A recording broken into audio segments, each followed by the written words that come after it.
Welcome to the Ocean Community 50 Over 50 series, presented by the Ocean Community Chamber of Commerce.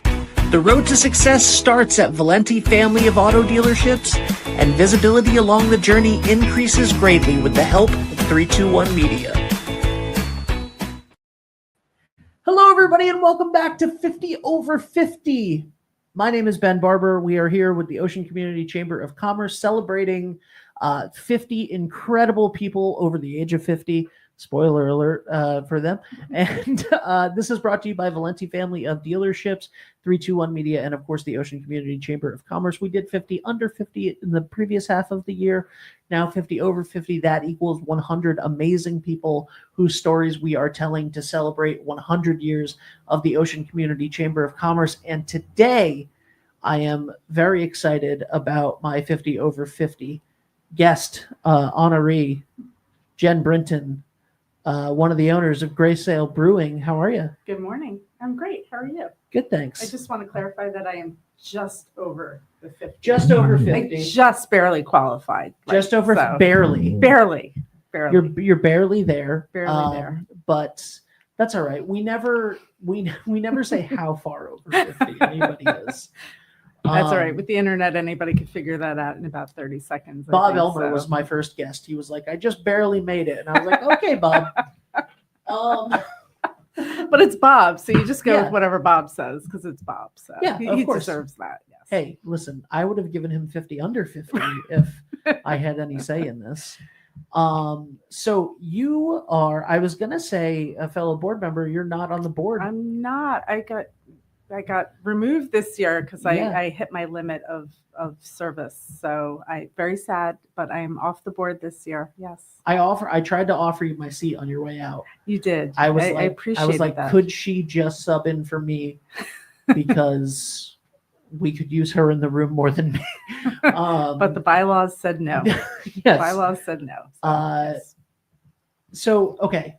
But still involved, still happy Of to course be you there are. at ribbon cuttings when I can and participate because, as you know, there is probably something every day that you could attend through the OCCC. So It's for sure. It's crazy. Let's talk about you. Okay. We're going to get to Grey Sail. We're going to get to all of that stuff. Okay. I know that comes in officially 2011. Yeah. But the easiest date to remember ever, 11/11/11. Perfect. Talk about good luck.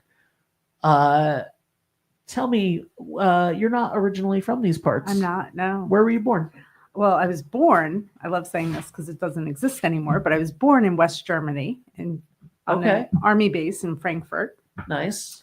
I moved back to the States very shortly after that. So I have no recollection of living there. Sure. But I started out, I guess, technically in Brooklyn, New York, and spent most of my life after 4 years old, in northern New Jersey. I grew up in Bergen County, suburb of Manhattan. My dad took the train in from the end of our street in River Edge, took the train right into New York City, to the path to the into the World Trade Center. He did that every day right until right through 9/11. Wow. Including that morning.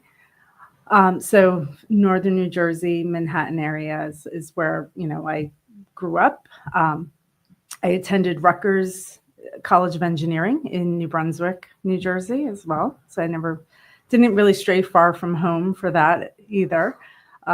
Minus my study abroad period in England. That was my time away at college, really.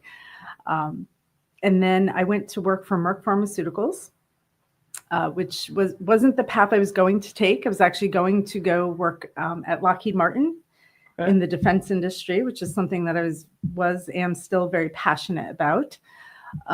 However, there was the position I was offered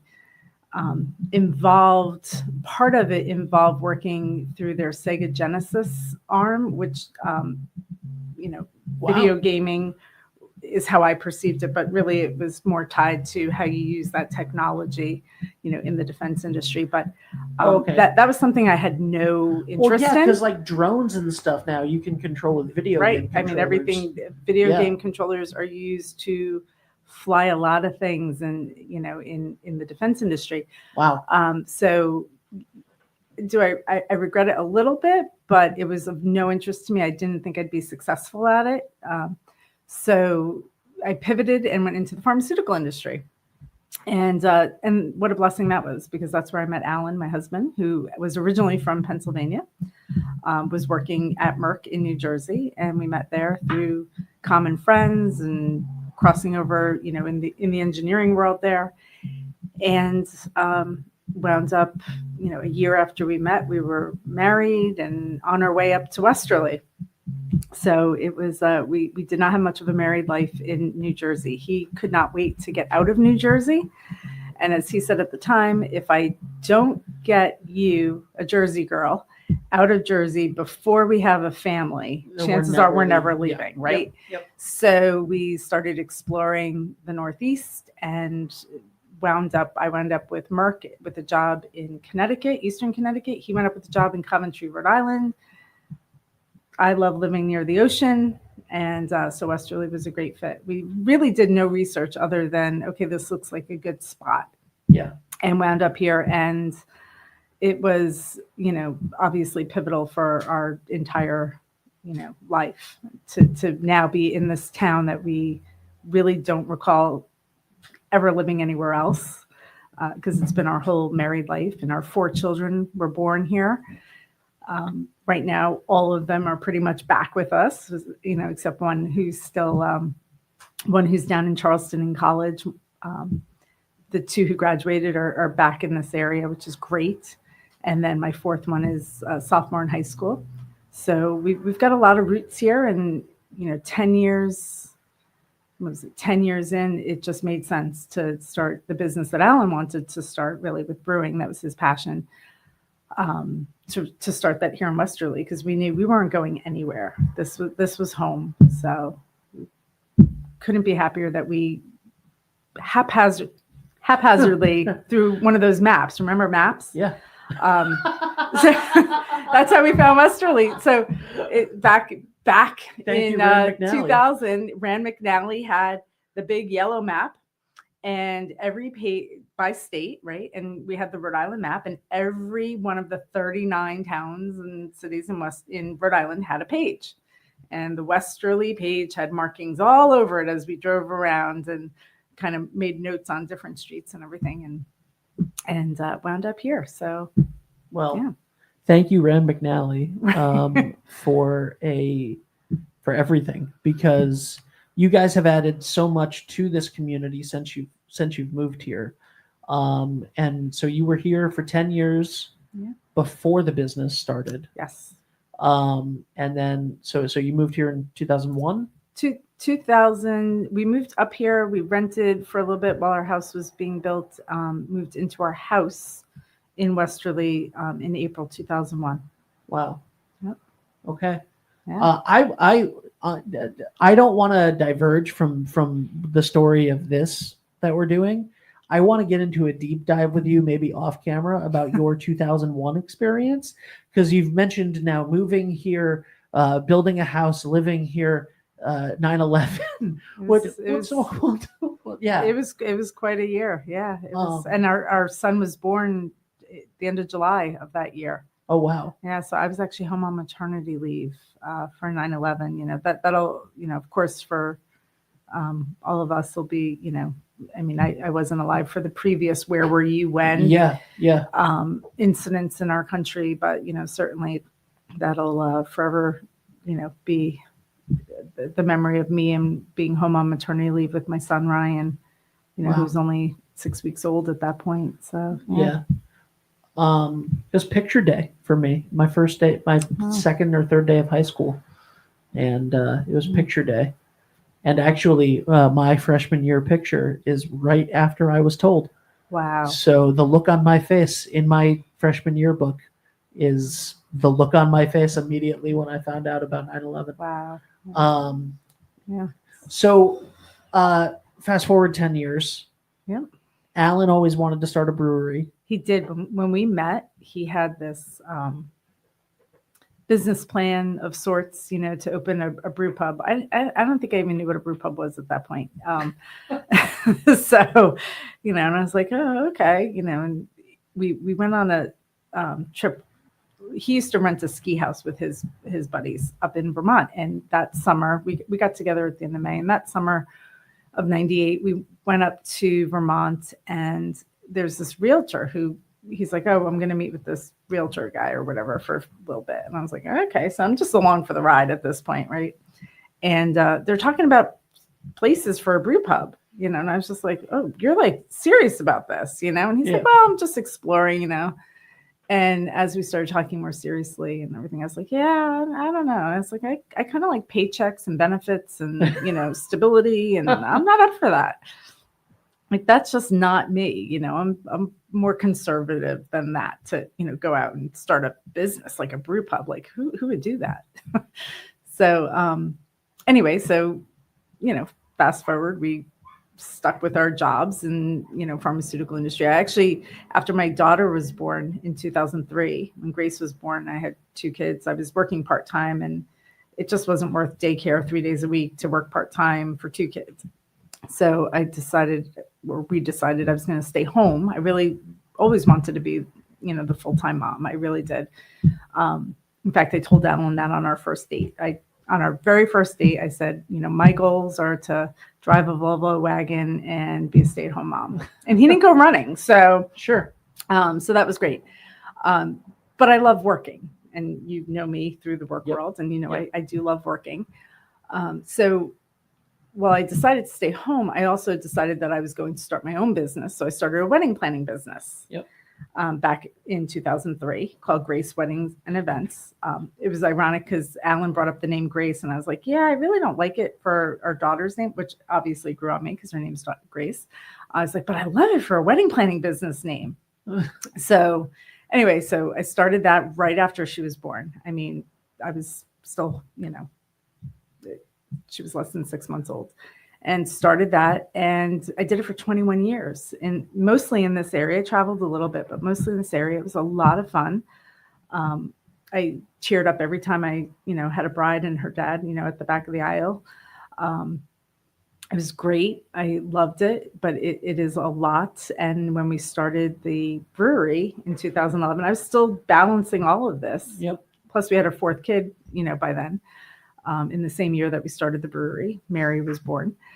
So it was, so after 21 years, I retired, quote unquote, and from that was last year. Right? Last year. Yeah. And there's a really wonderful young woman from town, who a lot of people know, Annika Krekel. She's married now, actually mostly a resident in Germany, or splits her residency between the United States and Germany.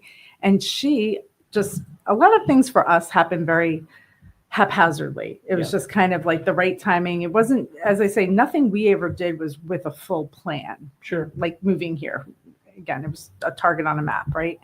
So Annika calls me one day as I'm trying to figure out how to say no to prospective clients, because I had a hard time with that, because they all know each other and I get referred by word of mouth. And she called me and said, I was wondering if you would mentor me, because I really want to start doing what you do, but I don't want to step on your toes. Yeah. And we're from the same town, and she's got deep roots here. Her uncle is John Balone. Yep. Maria's Seaside Cafe, now the Haversham, Breezeway. She's got deep roots in the hospitality industry here.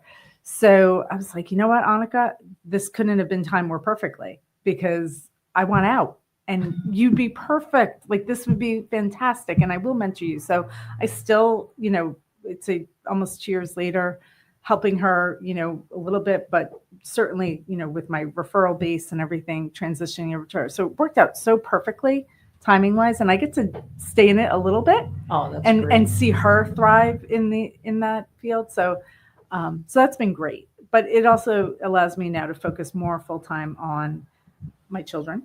Yep. My husband, my house, and the businesses. So, and the best part for me of my job I do the stuff that everybody else there considers boring. I do the business management, I do the financials, I do the HR stuff, but I love doing that stuff. And then I do some odds and ends, again, the stuff that nobody else really would want it. They would do it, but some of the task work. But my favorite part is, and how we met really, is through community engagement. So I'm out and about, participate everywhere on boards of different, nonprofit organizations, and just try to get out there. And the brewery is a great medium to do that, because we love we don't have a marketing budget, right? So we never have had like this advertising budget where, you spend X amount of dollars. We're a tiny, family company. Our marketing has largely been just going out and supporting other organizations in their events, which is such a win-win, and then some, because it helps the nonprofit organization. It helps us with some exposure. And it really is just great, because these are all such great groups in Westerly that we love being affiliated with, love being associated with. I feel like every single time I'm promoting an event for anything, for any nonprofit organization, it's presented by Grey Sail with a sponsorship by Grey Sail, and that's always. I think Rona has said before that you told someone that if there's an event that a nonprofit is running and they don't ask you, you're upset. Yes, because I get sometimes, well, you do so much, you provide so much. We didn't want to ask, and I'm like, I would be angry if you didn't ask. Yeah, because we want to be supportive, and it's good for us. Yeah. Like. It's not a burden. It is good for us, and we want to be associated with supporting these great groups. One thing about Westerly, well, there are a lot of things about Westerly, but one thing that has come up in conversation is, I bounced around a little bit, went to a conference last week up in Canada with some other breweries, and just in the recent past, just talking with other people, is that Westerly is such a self-sufficient bubble. It's I always joke that, like, from up in Providence, they think Westerly is part of Connecticut, and in Connecticut we're across the river, so we're not really, but we are this very self-sufficient bubble, and our nonprofits are a huge piece of that. So we have our businesses, we have our own media, we're sitting right here in downtown Westerly. We've got our hospital, we've got our YMCA, we've got all these amazing nonprofits that take care of the social service aspect, like the Johnny Cake Center and the Warm Shelter. And then we've got this amazing arts community with the Chorus of Westerly right next door, the Granite Theater, the United Theater. Yeah. I mean, we just have, and I'm missing things like, Shakespeare in the Park, and just but it's all of these everything. Great things. It's literally we have a little everything. bit of everything. Great restaurants. We have a brewery, and a distillery. So we have all of these great things. It's just such an amazing community that is so supportive. And my first introduction, other than having lived here, being part of, participating in the schools and everything through my kids, and going to school committee meetings and trying to get involved that way, the jumping off point for the brewery getting involved was through the Ocean Community Chamber of Commerce, as far as community support, and it was Superstorm Sandy. So it was not long after we started, and we're thinking, like, how do we help, right? We're a North End business. How do we help our neighbors and friends down at the beach, and how do we participate? And we worked through the chamber to do the Bring Back the Beach Blonde Ale, and it was such a fun project. And it was, it was our brewer Josh at the time, who was like, well, we'll do what we do. We'll brew a beer, and we'll just donate, whatever we sell. And you were 11 months into being open. Yeah, we were not old at all. And I still remember the day, everything was very manual at the time. We had the manual hand canner, where it took an hour to get 30 cases out. The morning that we were canning it, it was such a great morning. It was a February morning. And it was such a great morning because we had town councilors, the town manager. We had so many people show up. We had this table that went down the center of the brewery, and we were hand labeling them. And then Andrew Nathan shows up from the Cook Goose with breakfast. for everyone to participate, because you knew we were doing this. And, it was just such a great, there was light snowfall. It was such a great community morning. And that was really our jumping off point to realize how great to just see it all come together. The nonprofits, town government, us as a private business, it was just a great morning. And it really embodied to me this whole community. So, and that was back in, what was that, early 2012, 13? Yeah, early, right? Because it happened at the end of, it was October 12th, right? Yep. So it was right at the very beginning. So yeah, we were about a year in when we did that. So that's incredible. We just had a conversation, Patrick, my business partner, before you came in. We were talking, and we were literally talking about how, as a business, in everything we try to do, our first responsibility is always to the community, to community service, to helping, we'll promote anything that a nonprofit does for free. All they need to do is ask. And it just, like, that spirit is one of the reasons why I've always been so fond of you and everything that Grey Sail does, and Alan.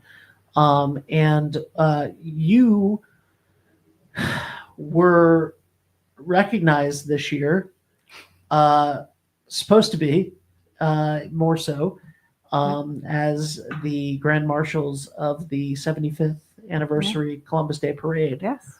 Unfortunately, you literally can rain on your parade. It did rain on our parade. It did rain on your parade. It's unfortunate for the community, because that is quite an event here in our community, as you know. We literally, the moment we took this office, started planning for the Columbus Day Parade, because it passes by. Yeah. And we have a great little patio out there. Yeah. And perfect. We were like, we had a plan for months and months and months. Well, just table that till next year. Next year. Yep. Yep.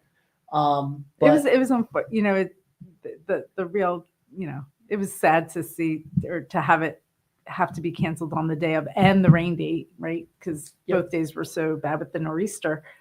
But people like Joe Potter, Jeff and Beth Burnett, who put so much, their community spirit is unbelievable. And just the week ahead, Joe Potter actually took myself, Stephen Green, and Betty Jo Cagini. We went on a tour of the North End.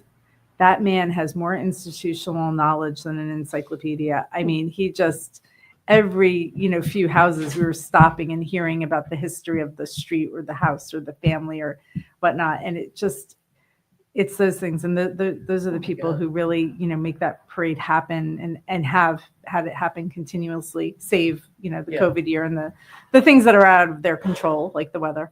But it's such a tradition in this area. I mean, it's the longest two-state. I mean, it's continuously running, covers 2 states. It's great. It's a great weekend. But thank you. Yes, it was. So next year we'll be there next year for it. So excellent. But it is a well-deserved honor. Thank you. Unfortunately, Barbara Streisand would be very upset, because it literally rained on your parade. But so your work, I know that you were a big part of the Chamber of Commerce, and have been for years. Served on the board probably multiple times. I don't know if this is your... So I don't even know what year it was when I had to take my leave this year, because there was you can serve, I think, 2 consecutive terms, which I think are 3 years. But if you're on the executive board, that extends your time. And so somewhere in between those 2 3-year terms, I was on the executive board. And I was actually the chairman of the board as we entered COVID. So that was the annual meeting that year in 2020 was the one that we had outside. Yeah. Caswell Cook, had us at the drive-in drive-in theater. It was hosted there, and it was great. I think we had some local food vendors and whatnot. But it was an outdoor dinner party annual meeting. It definitely was a change of times. But it was great, because something that the chamber always does is they never let something rain on their parade. That's for sure. Yes. Never. There's always a way because they have the will. So there is always a way, and whether from that annual dinner to taking businesses through, keeping artists selling art through Facebook Live, and everything that they did during COVID was just amazing. But that was definitely one of those key, this isn't going to bring us down. We're still going to have our annual meeting. That was key. First and foremost, obviously, like the 3 hardest working employees that you could possibly imagine Yes. doing the job of 25 17. people. I was going to, yes. But the board of directors, and I'm taking myself off of this list of the compliment that I'm about to say. The board of directors is so impressive to just sit at the table and listen to everybody have a conversation. I think like Dan Lathrop and I are the same age, and I don't understand how that's a thing, because I look at him as an adult and me as a kid who still gets to like play make-believe with a microphone in my room.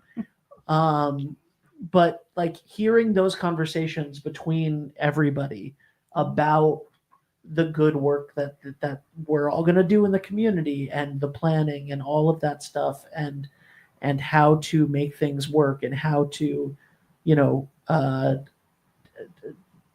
planning, zoning, things for like the building Just project everything, and all yeah. of these things. I'm just like, yeah, I just want to let you know, like I sat there, it wasn't a joke at the beginning of this show.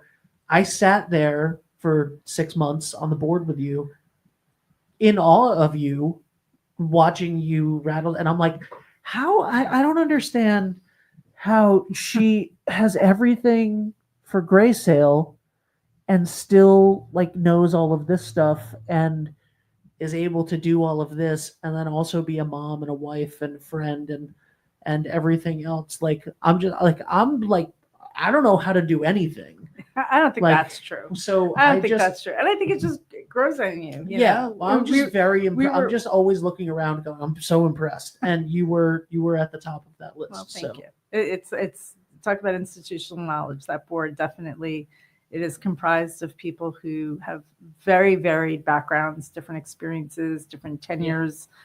And it works well together. We hit our bumps, and as any organization would, and you've got to kind of plow through and just have in mind that you're doing the right thing for your mission of supporting businesses. And our chamber is unique in that we do pull off a lot of the town events, not only in Westerly but in Stonington. We're coming up on, I can't believe Grace is texting me last night about using the truck to load the lobster traps. Like, oh my God, the lobster traps. Like, it's not that, it can't be that. It was 80 degrees the other day. It can't be time to load the lobster traps. But, the tree will get built starting on November 10th. Like, that's around the corner. It just never ends. That's like 2 weeks but away. But those events, it's an arm of the chamber to do these community events. And Sure. in turn, it helps businesses, which is the core mission of the chamber, right? And it really does. And if not them, then who would do these things? And it's just it's pervasive throughout, from school age children right up to the elderly in the community enjoying these events. So the amount of people that have told me that they discovered a new business downtown during a Sunday fun day, right, or they dipped into some place during the light parade and loved it, and and businesses too, new businesses that just look at see an opportunity because of what is offered and what the environment is for having a business in town. So it goes both ways. And like I said, it gets back to that self-sufficient bubble kind of where we've got so much right here. So I want to say, because I've said it several times with Mark Lace on shows, including the 50 Under 50 for Mark. The Grey Sail, why can't I not think of the word right now? The beer garden, The tap room. the tap room. Yep. It's like the most fun place to be for an adult in Westerly.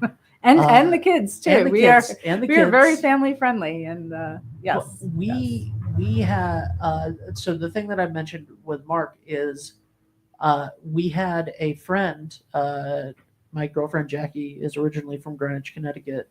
So one of her best friends growing up drove down for a day, and we were like, we're going to go to Grey Sail. Like, we're going to take her to Grey Sail. That's going to be amazing. And it was a day that the pizza wasn't open. And so, like, a week later, she made a 4-hour round trip just to come back to Grey Sail because she loved Grey Sail, and she was like, and now I got to try the pizza. And it is, and then since then has done it again this year. Oh, that's awesome.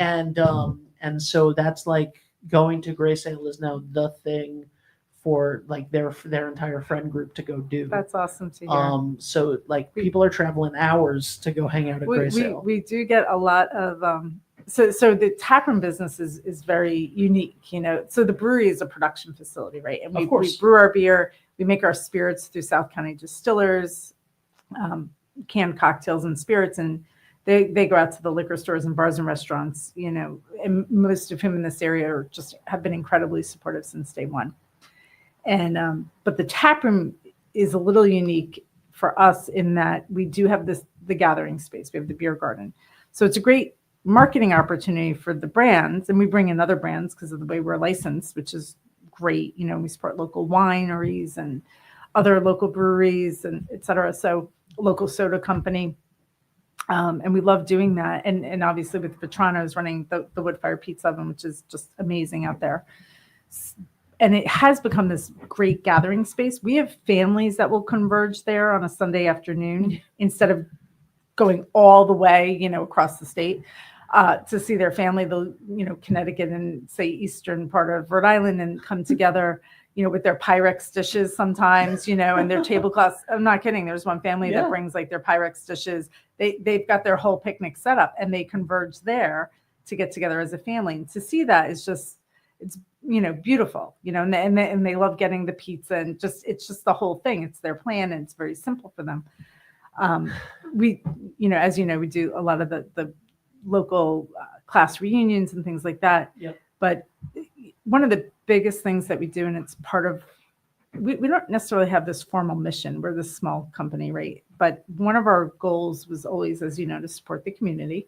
So once a month, it's kind of crept up because I have a hard time saying no. So sometimes it's more than once a month. But we open our doors to a nonprofit, and we'll give them the space. We pay the tab for the beer. Oh, wow. Somebody's got to pay it because the state has to get their taxes. Yeah. So we pay the beer tab or drink tab, and they, for very little advertising, usually social media, you know, mostly free advertising that they do for the nonprofit. They do their own advertising. They get their patron base to come. They charge the whatever donation at the door. And it's basically a 2-hour to 3-hour social. You know, some restaurants might donate food, or their board members might, you know, make food or donate, whatever it is. And it becomes this great social, and it's really grown. And it's just it's a virtually no cost, no outlay, right? Yeah. There's no big gala to plan. There's no golf tournament to, you know, plan. And those are all great types of fundraisers, but this is a supplemental type of fundraiser. Sure. Where for very little input, you know, we try to maximize their output, and it's been hugely successful. So we call it Cheers for Charity. You know, and the St. Vincent de Paul Society had, you know, they were there, and they put a little bit of legwork in ahead of time, but, you know, in 2 hours, I think they, you know, profited over $25,000 for their, but it was because we just provided the space, but the community just rallies around all of these, again, right here in Westerly causes that help our neighbors directly.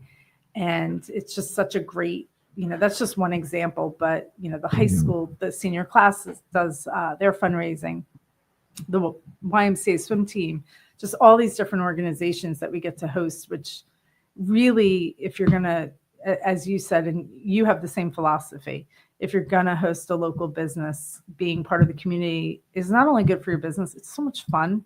Yeah. And it just really makes a small local business what it is. It really helps define it. And that's such a key part for us. So we're really happy to be able to use the taproom space for that. We're again, tying it all together. We've had so much support from the town of Westerly. We are in the box. You tell us what we need to do, we're going to do it. Dead square in the middle to make sure we're compliant, and the mutual, respect and just the support, through the town has just been great.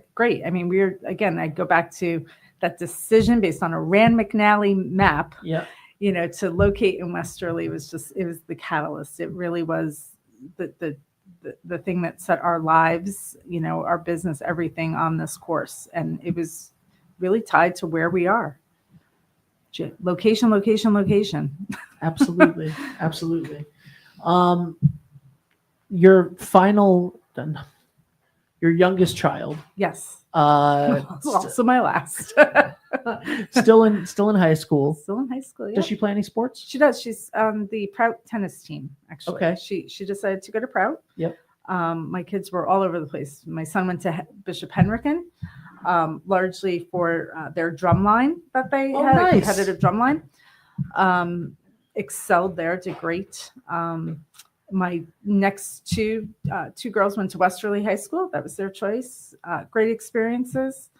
And then my youngest, Mary, she decided that she wanted to look at the Catholic schools, and she landed on Prout and has had a phenomenal experience. And it's awesome. All about what's a good match, right? Yeah. So I one of my things as mom, as just, citizen, the name of the school, whatever, nothing matters.